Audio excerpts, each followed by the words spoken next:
বলে জানাজা পড়ান লিখবেন না, সেই জন্য বাবা দিয়ে দিছি। এখন একটা নিয়ম শুধু একটু ভিন্ন আসছে বাবা, বলবো আপনি যদি আমার একটু ভুল হয়ে গেছে বাবা, বয়স বাহারি হয়ে গেছে, বুড়ো হয়ে গেছে বাবা।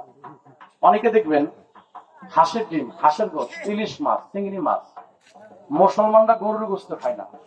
আমার হিন্দু দাদুরা কাঁকড়া কাসিম খায় না, শরীরটা চুলকায়, টাকা দ্বারা হয়। এরকম চাকা চাকা ভুলে যা, আপনারা কিরক বলেন? কিরক বললেন? এটা ইংলিশে বললেন। ইংলিশে বলা হয় অ্যালার্জি, বাংলায় বলা হয় আমবা। তাই অ্যালার্জি এত বড় একটা সিরিয়াস মরণ ব্যাধি বাজান। এই অ্যালার্জি রোগ যদি কোনো ব্যক্তি বুঝে হোক আর না বুঝে হোক 3 থেকে 4 বছর আপনার শরীরে পুষে রাখেন, আপনি ইসলাম নিয়ে আসেন। রোজা একটা সময় ভাঙে নিয়ে আসবো, তো এখনো ভাঙে নেই, ইনশাল্লাহ ভাঙবো না, নিয়ত করে ফেলাইছি। জানাবেন আমি মুসলমান সন্তান, দেন তাই আমার কোম্পানির গ্যারান্টি কার্ড নিয়ে আসো। কার্ড নিয়ে আসছো? ওরে আমার সোনা রে, হ্যাঁ এই মেয়ের যত্ন বলে হয় না। টক ঝাল মিষ্টি ভালো মন্দ সব বোঝা, আপনারা খাইছেন, পারলে একটা ফাইল নিয়ে যান। নিপন ছেড়ে দিন, না ছেড়ে নিন না। আপনি না কিনলে আমার বেতন কমবে না। কেন কমবে না? আমার হলো মাসিক বেতন।